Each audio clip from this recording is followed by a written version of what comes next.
First and foremost, I think the main thing that helped to turn around violence is to really make sure kids realize that they're responsible for more than just themselves. Like, yo, you're responsible for me too. You know what I mean? Like when you do something wrong, you don't just let yourself down. You don't just let your parents down. Yo, you let the community down. You let these uncles and like I had uncles like who weren't even relative uncles, but just uncles that if I did something wrong, I let them down too. And that kind of would help me stay out of trouble. Where I'm realizing that there's a lot of people I got to sit down and face, not just my parents, which was enough already, but I think we really got to invest in these kids, man. Like invest in them because the culture of violence is heavy. It's addictive. So why not let the culture of like communicating, like real talk. We just bought a new house, and the goal is to be for my nieces and nephews that talk like, yo, it ain't, oh, I got it made, so this is why we have this house. Like we worked hard for this house, and if you work hard, you can have this house too, and you can have anything you want in this house as long as you work hard, as long as you come here and we sit down and talk. Now you can't just hop in this pool. You're gonna have to sit down and rap with me for a little bit. And I had an Uncle Raymond, my Uncle Clip. I had uncles who was that same way. When I started making money, I couldn't pull up in my uncle's house with some crazy ride. The first thing he sat me down and said, why you buy that? That's cool, but why you buy it? And I better have a good reason, good excuse, and better have my money in order because the next question was gonna be tougher than that. So it goes back the same way, man. But at the same time, I remember we had the Y. I remember we had the JFK Center. I remember, we had different places we could go after we left school. The pizzeria, local pizzerias, we could sit in and stay out of trouble. And I don't think we have that as much nowadays. They're not really investing in that stuff. So it just cats get in trouble. Plenty of places to find trouble. When we was growing up, we all know that there was plenty of things we could have gotten in trouble with, but there has to be other outlets that exist to somehow cut it back. So cutting art out of school and cutting art activities out is like the dumbest thing you could possibly do. First and foremost, like rap is so tangible. And what people have to realize is that even Young Thug, the rhyme he's saying, he's using the same part of his brain that Shakespeare used. So like, why not use that to connect with these kids? I do songwriting workshops everywhere I travel. It's like, why not use that to connect? To cut that back, you're allowing more opportunities for them to get into other stuff. Music saved my life, for real. I remember me and my boy Daryl used to, I'll bring my little keyboard over and we had our little, tape recorder and double tape recorder. We make our little makeshift 4 tracks and whatever. And that little bit of time, man, there was so much other stuff we could have been doing in them 4, 5, 6 hours that we were making music. And there's so many other people that could be doing the same thing. So like, once again, like music is purpose. Music is reason. And so it's like, when you cut purpose out of people's lives, you cut a reason out of people's lives, it goes in other things. But it's like a responsibility. To me, it's really, really dangerous cutting all that stuff out, especially in the cities. One, being responsible for your instrument. Like, learning how to be responsible. Whether it's a drum set, drumsticks, a horn, or just your own voice. You gotta learn how to be responsible and take all that stuff away, man. It's just aiming to more destruction. What's my biggest concern now for people of color? It's tough because there's a lot of conversation that just doesn't happen.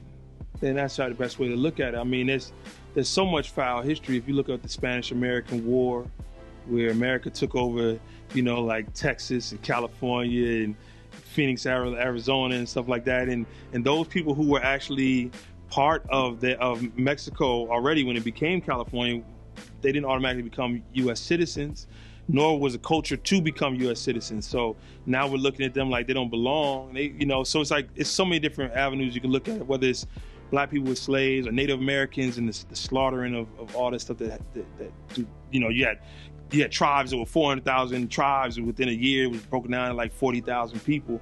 When you look at so many different things, there's so much of America, and every country has a foul history. I mean, we really, really break it down.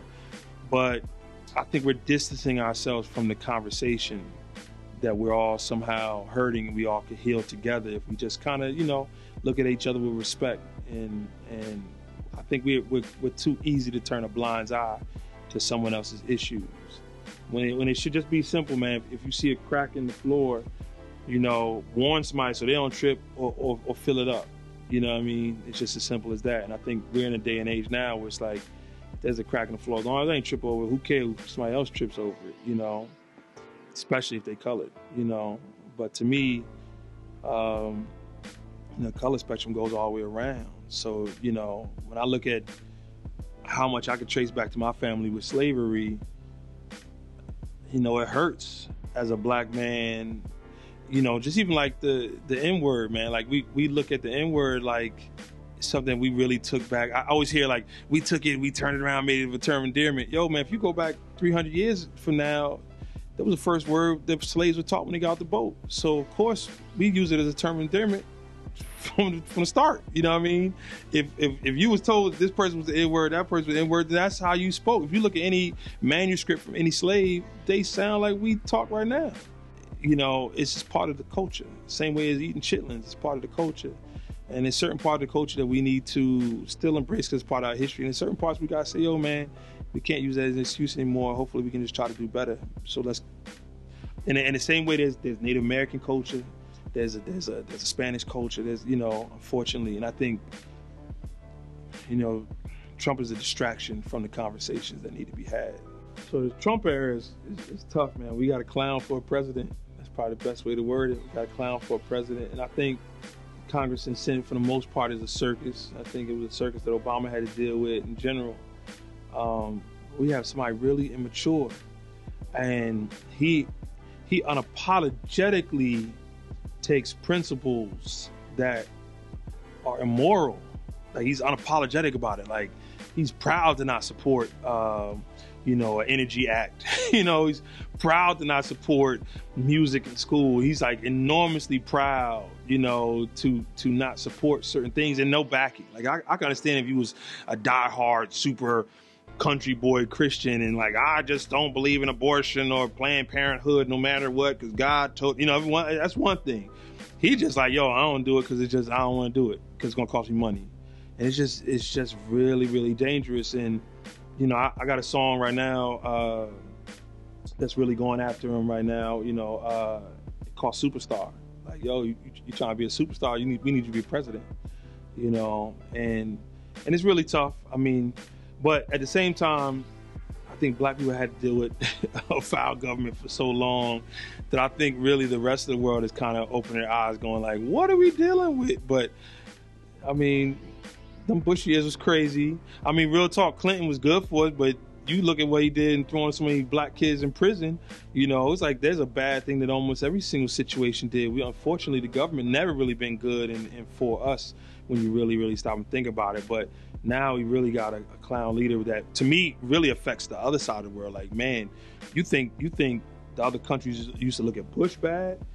They really look at Trump like he's a clown. And I worry how future decisions of government will be handled because of that.